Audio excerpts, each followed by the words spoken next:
Sold it for 100 million. My spending is over $1 million a year. I didn't know where I belonged. I constantly searched for it. It's like a traumatic first 10 years of life. So I bought a camper, I bought a truck, and I was like, look at me, I'm Idahoan. I got all this stuff. Idaho's great for a Jewish East Coaster. It seems like you believe that you are not a one-hit wonder and that you can make it again. Fuck yeah, dude. I'm Sam Parr, and this is Moneywise, the only show on the internet where we get high net worth people to break down their monthly income, their expenses, their asset allocation, and everything about their personal finances. I had the idea for this show because I run this thing called Hampton. It's a community for founders and CEOs and people who generally have a really high net worth. And I was seeing all types of private conversations about money, and I thought, this should be public. This should be a show. This should be Moneywise. And so if you want to be part of these conversations that happen amongst people who run businesses that are doing tens or hundreds of millions of dollars a year in revenue, check out Hampton.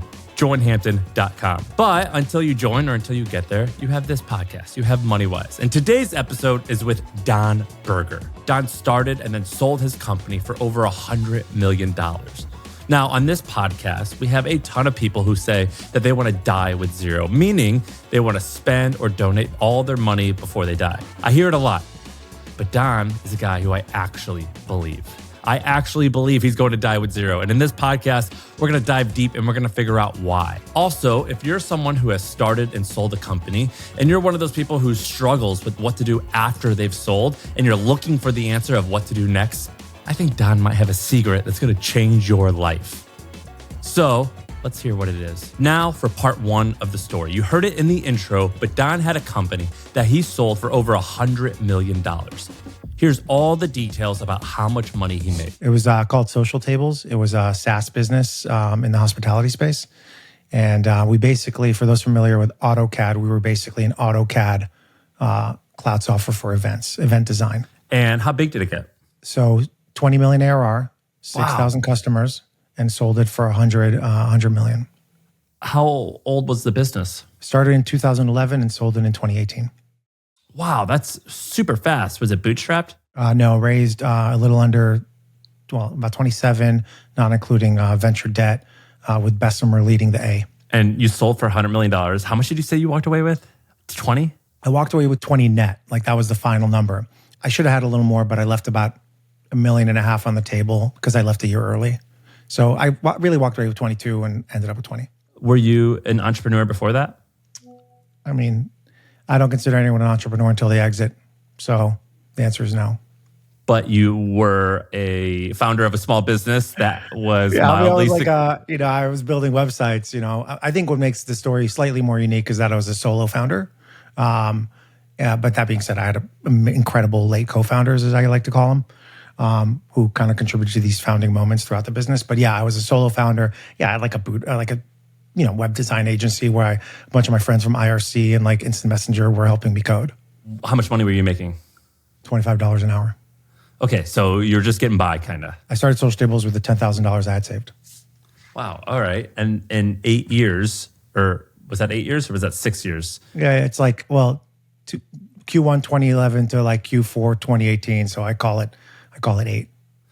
You sold for over $100 million. That's a lot of money. On the nose, yeah. Did it make you happier to have that money after making $100,000, even $30,000, not a year, not too long ago? Yeah, I mean, I think my deal toy was a car. I never owned a car, so I bought a car. What'd you get? It was like a guess. Probably a Lamborghini or a Ferrari. No, I'm not that much of a douchebag. I got a Tesla. Oh, come on. That's even lamer in a weird way. That's like the... I got the Model X, though. Oh, that's the same. It's okay. I'm trying not to flex. Yeah. I think one of my exes like saw me driving down like DC, like blasting house music like a total tool, and she was like, "Wow, that guy's like completely lost it." But your doors still went like this. Falcon wing. I crashed it with under 10 miles in it. That sounds great. That sounds like that's exact as planned. As planned for somebody who got their driver's license at 35. Yeah. Were you single? I was. That's pretty wild, right? And if I may share, when I broke up with my long-term girlfriend kind of mid-journey, I this podcast I love about everybody opens up. So I gifted her stock as a gift for just her just helping out so much. Well, I was single. I felt a great deal of indebtedness to like a long-term partner. Exactly. Which I don't like using. The word partner is too progressive for me. Agreed. But when I think of my now wife, when she was my girlfriend, when I was running my business, there's a lot of men, most of the people in our world are men, and they say stuff like, why should she get half of it? And I won't debate what percentage a spouse or partner deserves, but they definitely deserve. But like, there's been so many times when I was like, I'm done with this. I'm quitting, laying on the floor of my kitchen, and my wife being like, sometimes aggressively, like, you're being weak. Stop being weak. Or, coddling me when I need to be coddled. And so they definitely deserve something. So I think that's pretty cool that you gave her stuff, right? Yeah, I mean, that wasn't kind of my attitude walking into my current marriage where we have a prenup. But I did kind of come to the realization that with my new venture, my wife should get something. And I just did a stock grant for her with that business as well. That's fascinating. I think that's a great way to handle things, because they're totally more than just along with the ride. But like, it's hard to do stuff, and it's a lot easier when you have someone at night like whispering in your ear, like, you got this. Yeah, or saying you're not spending enough time with me, which also is kind of like back in my addiction, if you will, both to work and to all the other addictions I had, which we can touch on if you'd like. But I was not willing to hear other perspectives. Yeah, and I think it's good to have a big thing that you talk about is like belonging. But it's nice having the accountability of someone who knows every detail about you and can encourage you, who can tell you what you're doing is foolish, who can just kind of keep it real. I think that type of like voice is very, very helpful. Yeah, when I was researching my book, I learned of a new term called communal relationships. And your primary relationship is a communal relationship, which means that it's not quid pro quo, it's not transactional.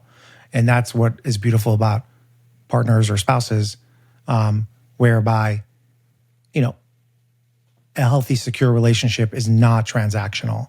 And you can give and not expect to receive at that specific moment. The point right there is exactly why relationships in your personal life are vastly different than the business one. This feels obvious to say, but blurring those lines, the personal and business lines, in Don's opinion, is a huge reason why many entrepreneurs struggle personally and sometimes can create toxic work environments.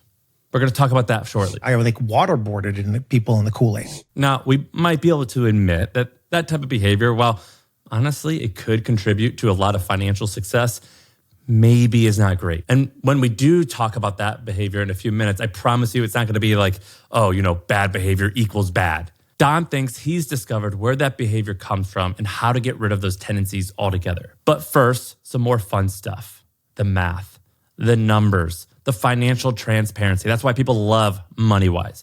Don sold his business in 2018, which today is around 7 years ago. He walked away with around $20 million, and yet his net worth has not grown at all.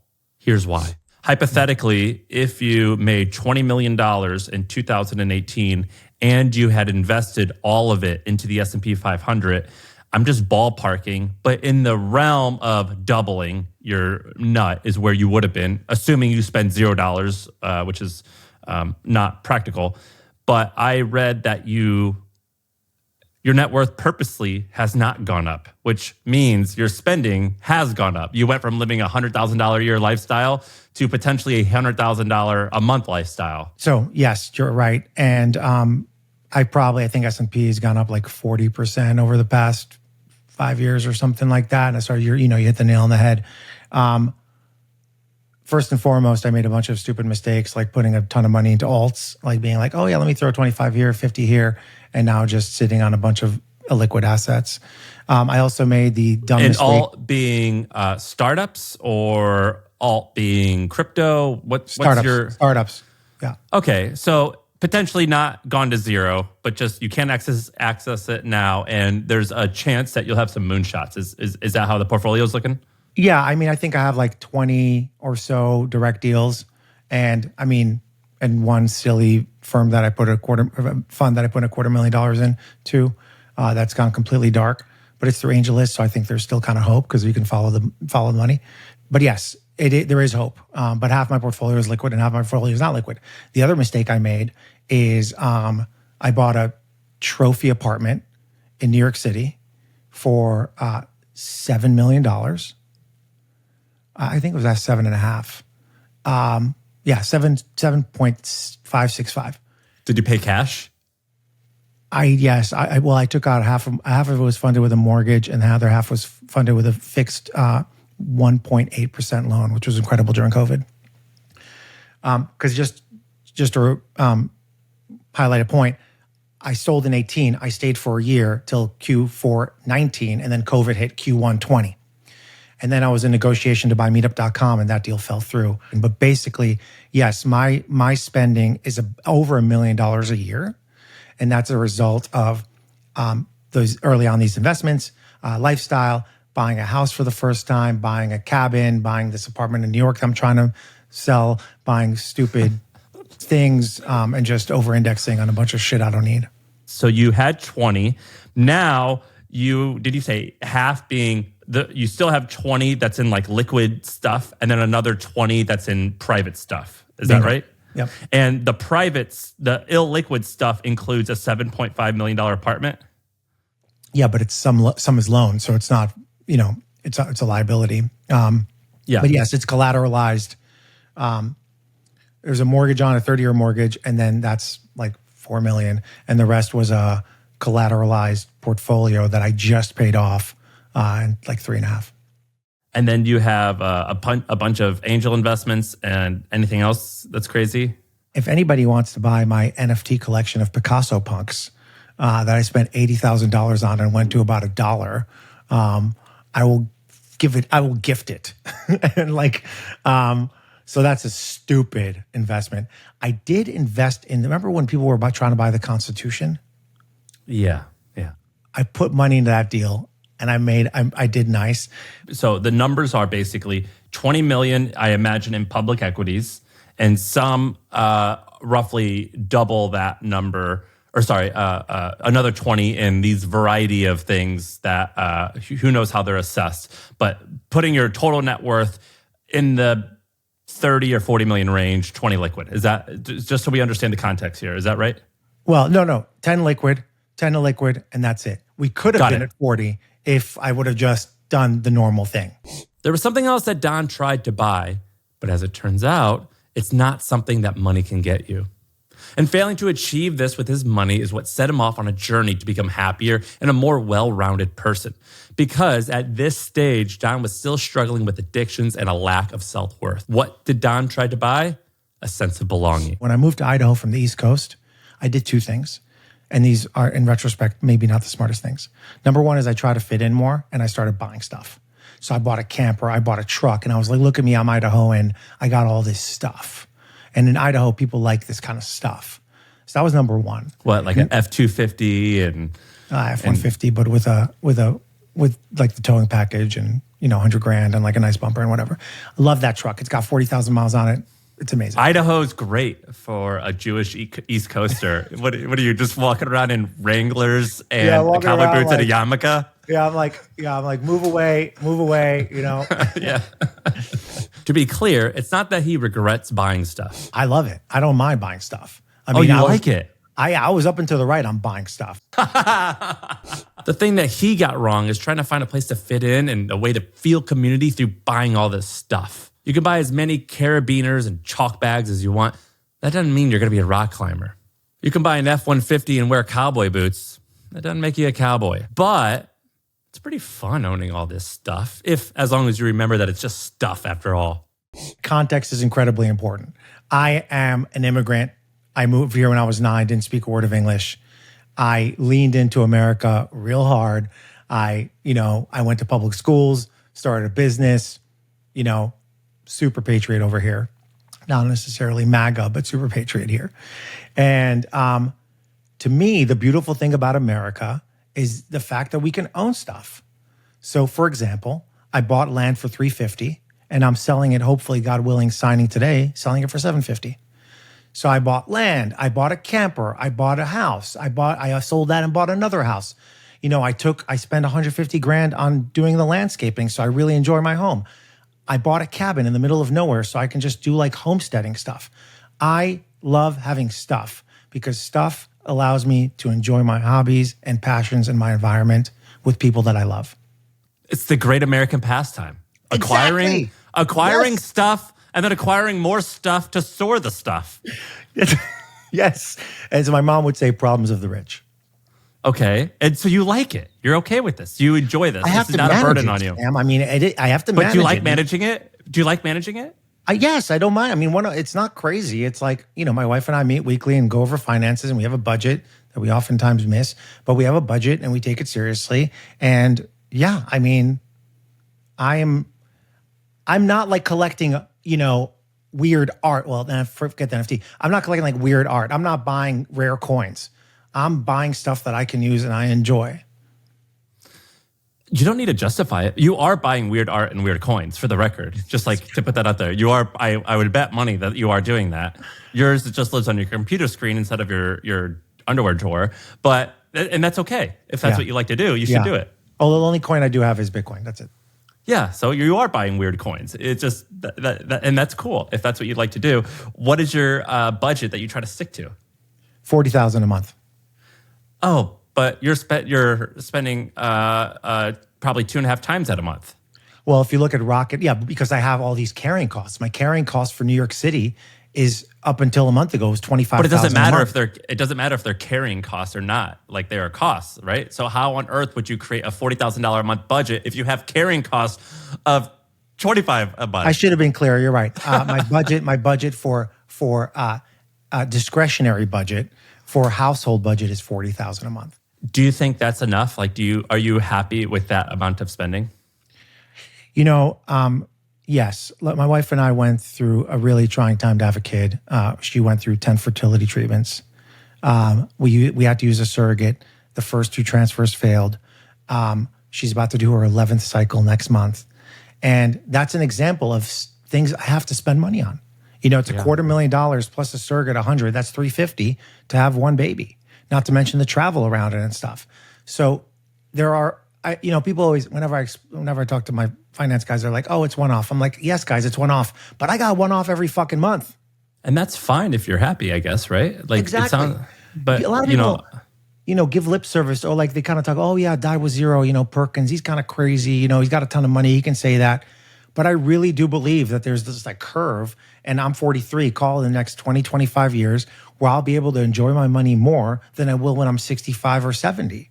And sure, I'll invest in my health and all that, but at the end of the day, I want to do the good stuff over the next 20 and 25 years, and I don't need to just sit on this nut and wait for it to grow.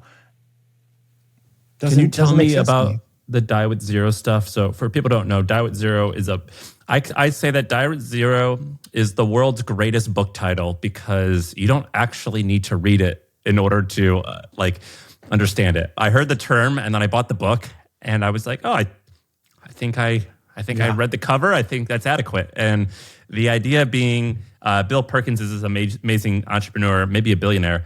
And the idea is a lot of people wait until they're 80 to enjoy their money, or at least mentally they think that's when they retire, they can enjoy it. His whole thinking is enjoy it now and die with zero instead of doing what a lot of people, myself included, say they want to die with X amount of money. He says that number X should be zero and you should plan accordingly. You are living that life. A lot of people say they live that life. They don't walk the walk.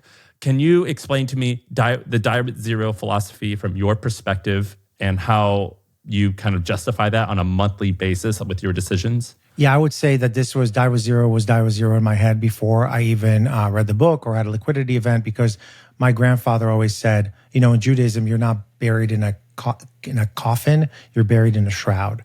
And my grandfather used to say, the shroud doesn't have pockets. So it's kind of the same mentality. And I imagine your grandfather has seen a lot of traumatic events in his life, Sure. And probably has a different perspective on what a meaningful life is.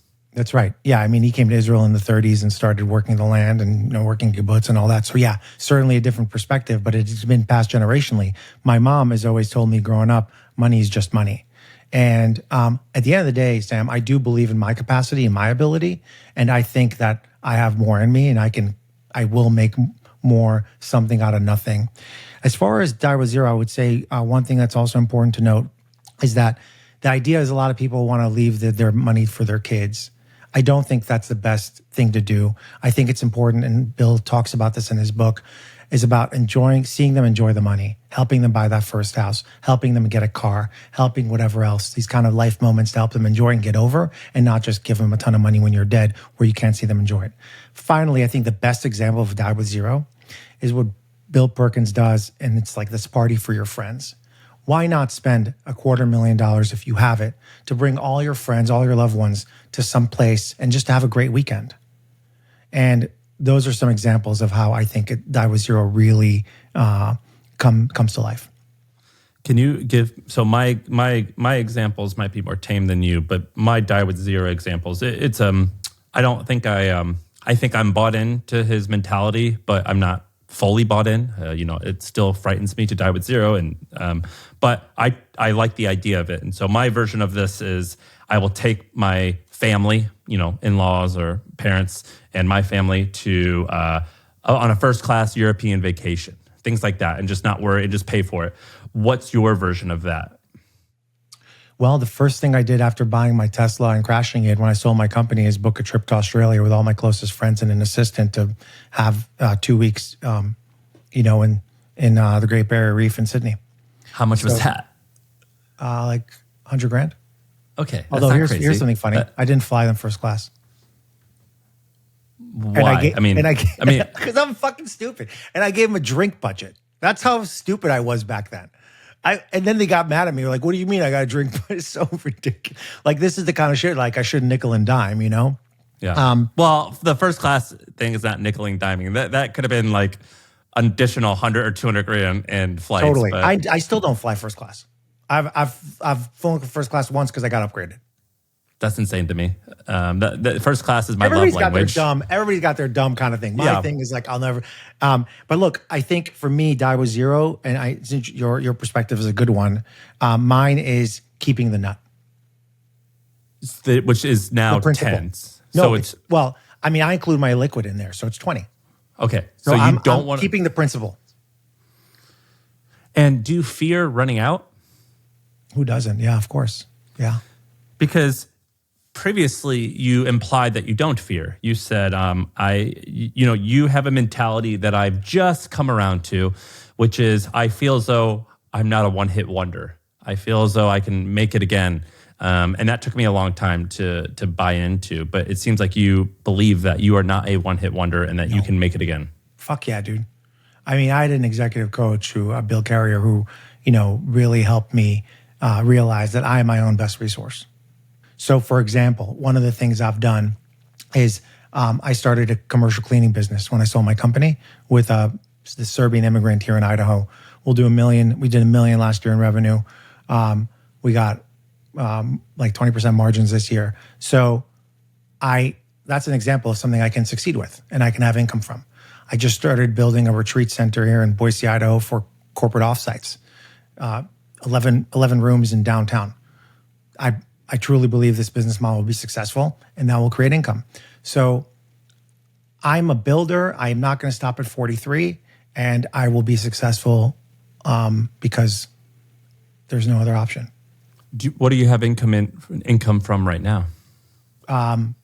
Just like dividends and income producing investments. Is that 10 million in boring public equities index funds, or is it in something more exotic? No, I had like 2 million in NVIDIA, like a lot in Palo Alto Networks, Google, like a lot of tech stuff, and also a lot of non-tech stuff. I have like QQQ and other kind of, de-risked asset classes.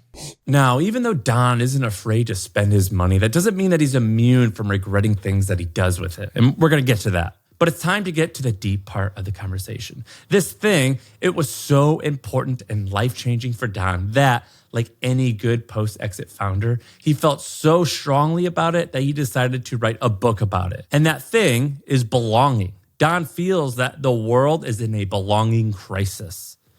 Unfortunately for him, his experience with that started very early on. The reason I am who I am today is because of 3 things that happened to me. The first time I was adopted when I was 2 days old. My biological mom basically told me I don't belong in her womb and her family. My dad abandoned us when I was 2. I don't talk to him right now.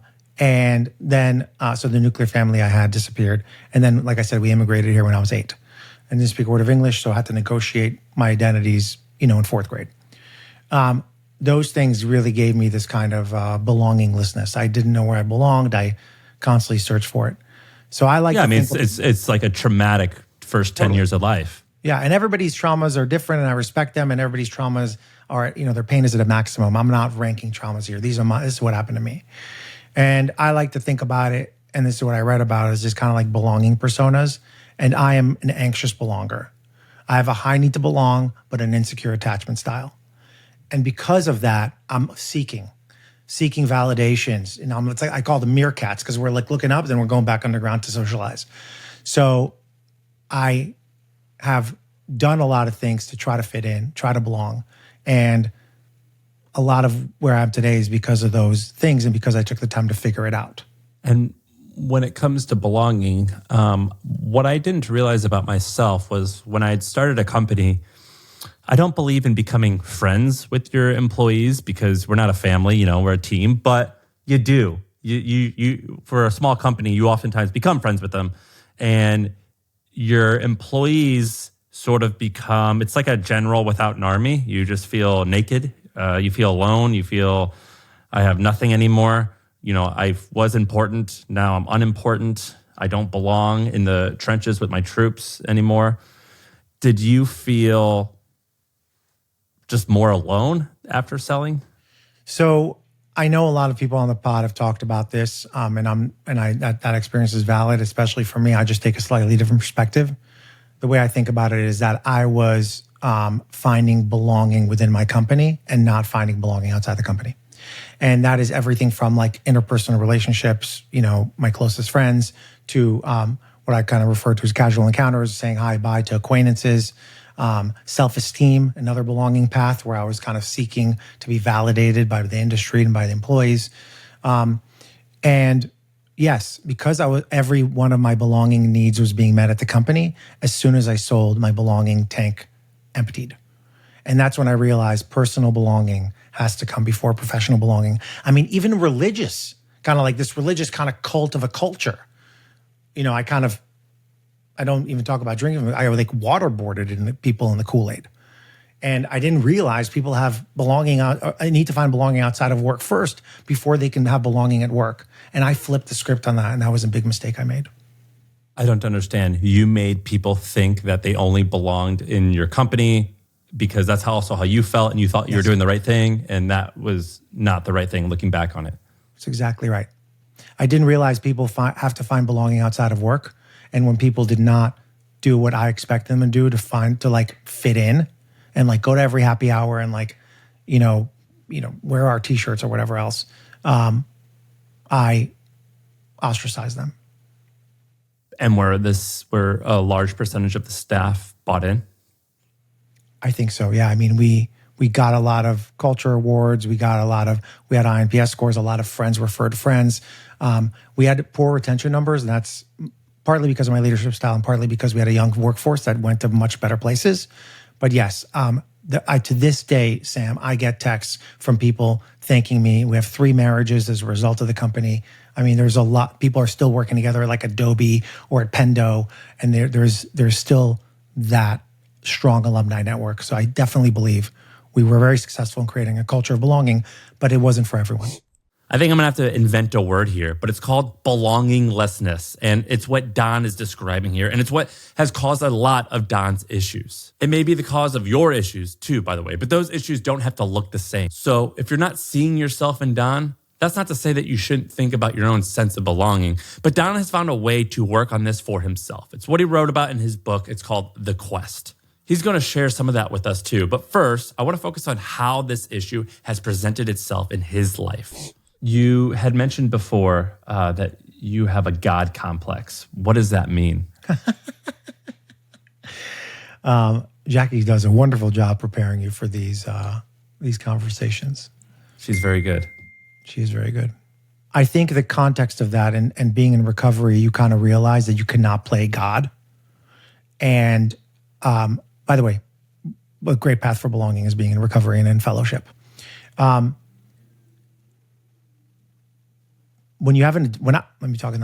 I had an addiction and I try to control everything around me, that's a God complex. Whether I'm addicted to work and playing God at work, or whether I am,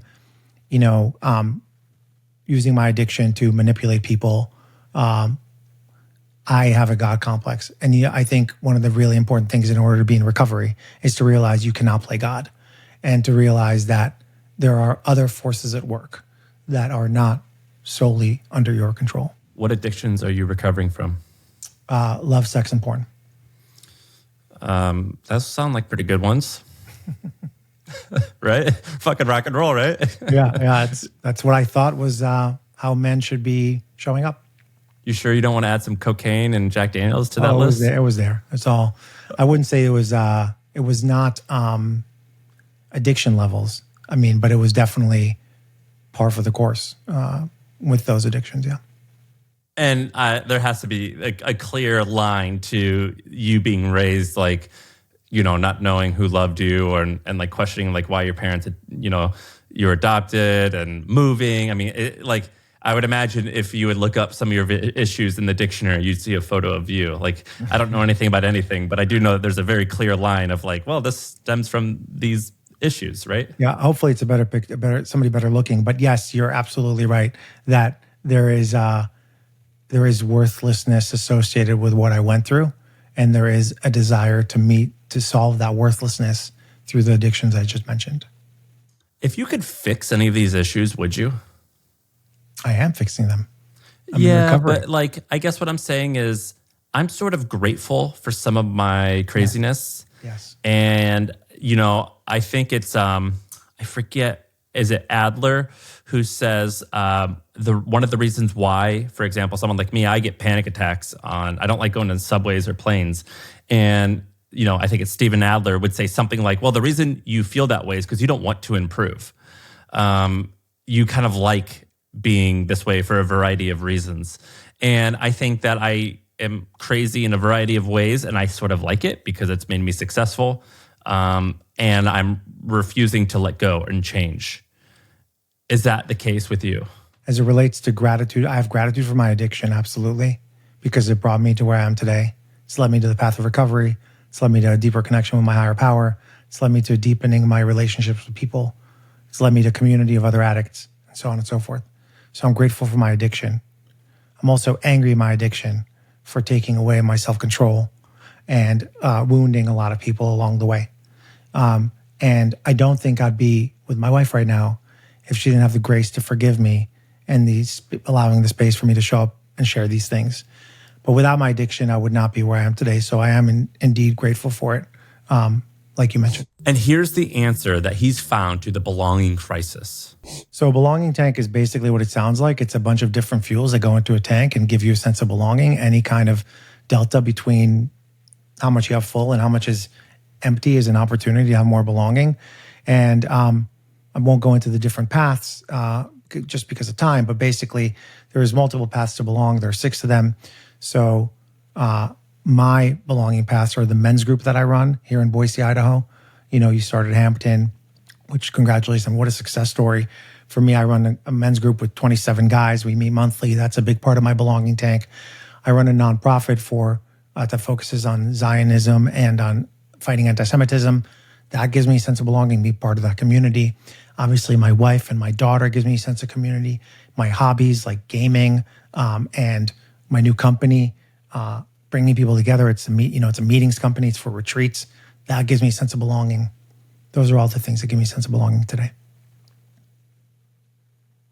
By the way, and writing my book, right? Writing my book, because one of the ways of creating belonging for yourself is these kind of one-sided relationships where you're you have belonging with your fans. You have a lot of Twitter fans, a lot of people who follow you. Much like they have a connection with you, you have a connection to them. And that provides a sense of belonging in the same way that I wrote my book, giving me a sense of belonging. I would say that for me, I had 100 million people listen to my podcast last year, or 100 million views and downloads. Who knows how many people that is. That gave me close to no sense of belonging. I don't care about that number. I don't give a shit about these people necessarily. When they come up to me and they shake my hand and they say, this impacted me, I feel great about that. And I feel like, oh, I am like a servant to you, and that makes me feel good. I served you. But just seeing that number, I don't care. And I find it a little actually lonely, just talking into a mic in front of a camera. So if you had to create a blueprint of belonging, part of me thinks that it has to be, or almost for most people, has to be some type of in real life connection, not just digital. And so like if you had to make like here's the rules, or here's the attributes of what belonging feels like, likely being around someone on a regular basis physically is on that list, I would guess. So just a little pushback. That's not what the research says necessarily. Well, I don't know anything as well. I'll preface that. So I didn't want to misrepresent. I'm not suggesting that because you have a lot of followers or downloads, you have a sense of belonging. But because you're having an impact on a large audience and people then you get signals that it's helping, that's the sense of belonging I'm referring to. That being of service is what partially is one way we get a sense of belonging, just to be clear. There's also research that shows that while you're absolutely right, that belonging is a fundamental human need and is a social construct, which is why I reject Eckhart Tolle or Brene Brown who says just go get naked in the wilderness and introspect all day. That's not how you find belonging. It's only a part of it. It is a social construct, requires social connection. But people do find belonging, Sam, through, for example, being part of a subreddit, watching, reading fiction and connecting with people, watching a show like Peaky Blinders and falling in love with Tommy Shelby. Those are ways of finding belonging as well that are continuing to be researched because they represent these parasocial bonds with figures we don't necessarily know. So there's many ways to fill that tank. And, for different people, there are different ways to do it. This is an issue that Don thinks a lot of people struggle with. And in his experiences, in the communities that he's part of, he's seen this hitting men particularly hard. So I'm a big proponent. Well, let me just be very direct. I think men are in a crisis. I think a lot of the men that are struggling don't talk about it. And I think that given what you said and what we agreed on, that there is a kind of compulsion driving a lot of entrepreneurs, that compulsion, in my view, needs to be addressed in some way. And I think that pornography, especially for men, especially in this time, given the kind of tectonic shifts that are happening in society, it's important to address some of the compulsions. Again, pornography, womanizing, or even workaholism, or substance abuse, by the way. I think that men are getting left behind. I think if you look at like suicide rates, if you look at education levels, you think about the fact that like to be masculine is sort of, it's not a compliment right now. I think that's not good. I also think that entrepreneurs, but I hate saying founders struggle because I think everyone struggles. And I think it's bullshit to say just because of your job, you are in a different category of struggle. But I do want people to know that when they're starting a business, to me, starting a business isn't really starting a business. It's more of like it's like an exercise of confidence of saying, I have this vision for this world. And that vision could be that my artwork is going to be wonderful. It could be, I'm going to write this song and I think people are going to like it. This is going to be a hit. It's whatever it is. And capitalism and entrepreneurship is just a really fantastically practical way to give someone the ability to put their dent in the world. And so when you're starting a business, that's what you're doing. You're going through that process. And it's very normal to think, I'm not good enough. This is going to suck. This won't work. I hate this. Why am I doing this? And I try to let people know that is very, very, very normal. And at the same time, I think that I try to encourage people, particularly young men, because I can relate to that feeling of a young man, and is basically sometimes you just kind of shut up and do it. Like you owe it to your family, to your coworkers, where this is just your burden and you should have a community of people to bitch and complain about. But also you just have to suffer. And you should try to find meaning and joy in that. And Tony Soprano says, whatever happened to the strong, silent type, like Gary Cooper? I think that every once in a while we need to be a little bit like Gary Cooper every once in a while, and we just got to shut up and get it done. Gary Cooper's a traditional masculine actor who didn't complain. And then other times, in your small group, your small circle, I think you're allowed to be weak. You know what I mean? I do. Couple of things come to mind when you said that, and I completely agree with you. It's why forums like the ones in Hampton, for example, are really important. I think that men don't have the emotional lexicon nor the emotional maintenance in order to show up vulnerably. So they need to see other men doing it, first and foremost.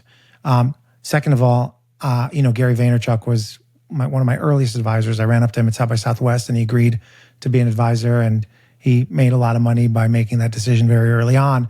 And I think that he was kind of like sidelined a little bit regarding like hustle porn and all that. I think that's part of being a man. It's going out there. It goes back to primordial days when we're going to find the woolly mammoth. And you got to go hunt sometimes. Yeah, we got to go find it. We're not coming back until we do it. And, it may be a couple of down trees and, burned villages, but God damn it, we did it. I'd given a teaser earlier about the things that Don would do differently if he was able to redo his exit today.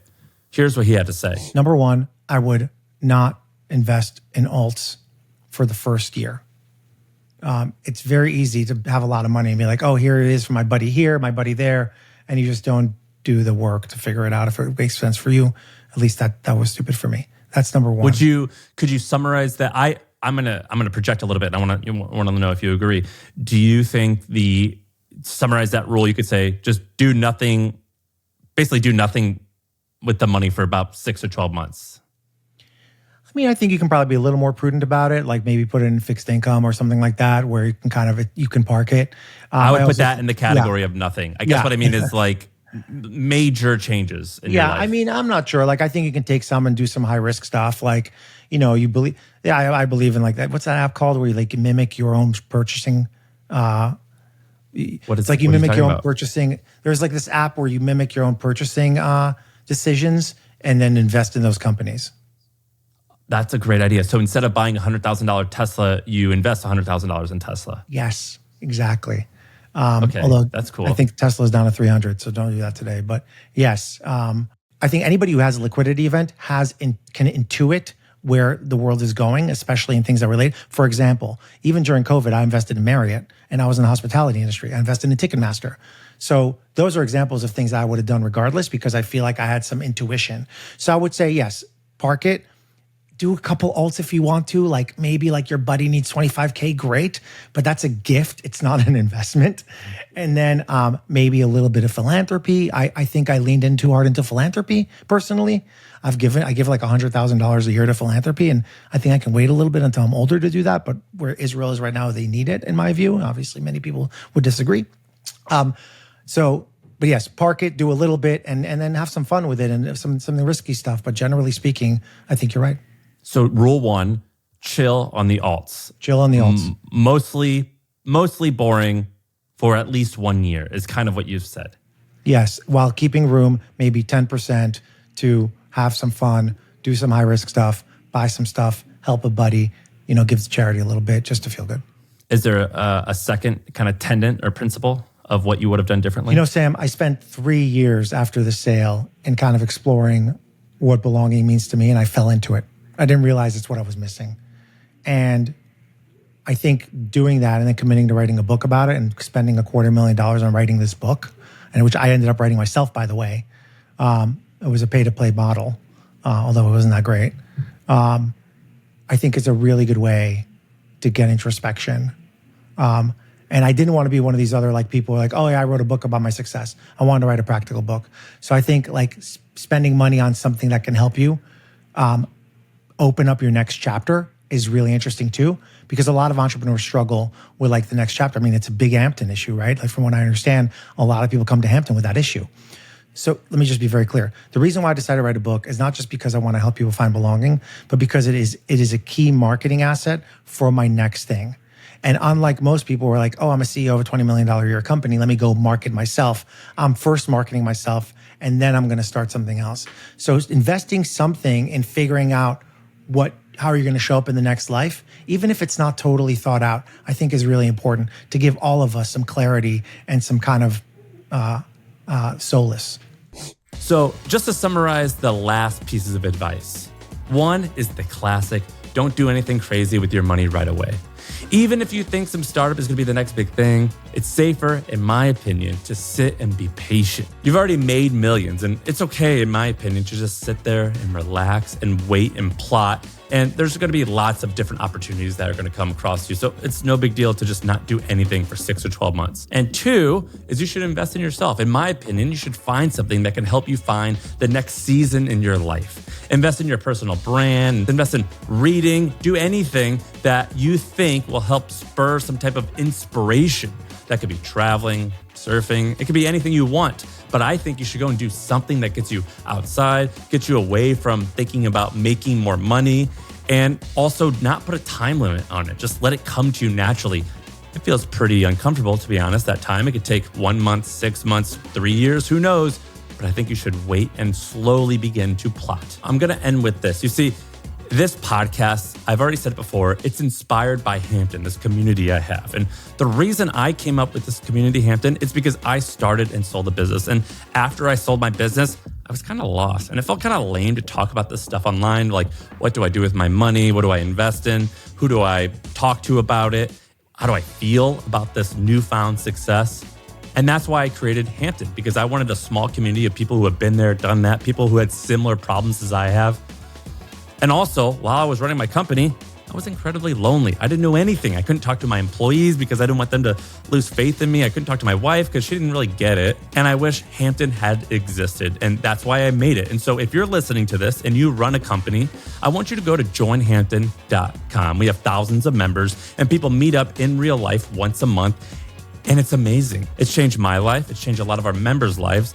And if you are behind there listening to this, you're behind the screen somewhere, you're by yourself, it's pretty freaking lonely building a company. So if you want to be less lonely and you want to find information that you simply can't find anywhere else besides Moneywise and inside of Hampton, check us out, joinhampton.com. And if you're also listening to this and you're one of those people who want a podcast like this, which has been great for marketing Hampton, check out lowerstreet.co. They are the company that has helped make this podcast a reality. They're my production company, and I love them so much that I told them I would give them a plug. So lowerstreet.co, and you run a business that wants a podcast like this, super easy, man. You got to check them out. So I will see you next time, my friends, every single week. Tune in to Moneywise, and we'll talk to you soon.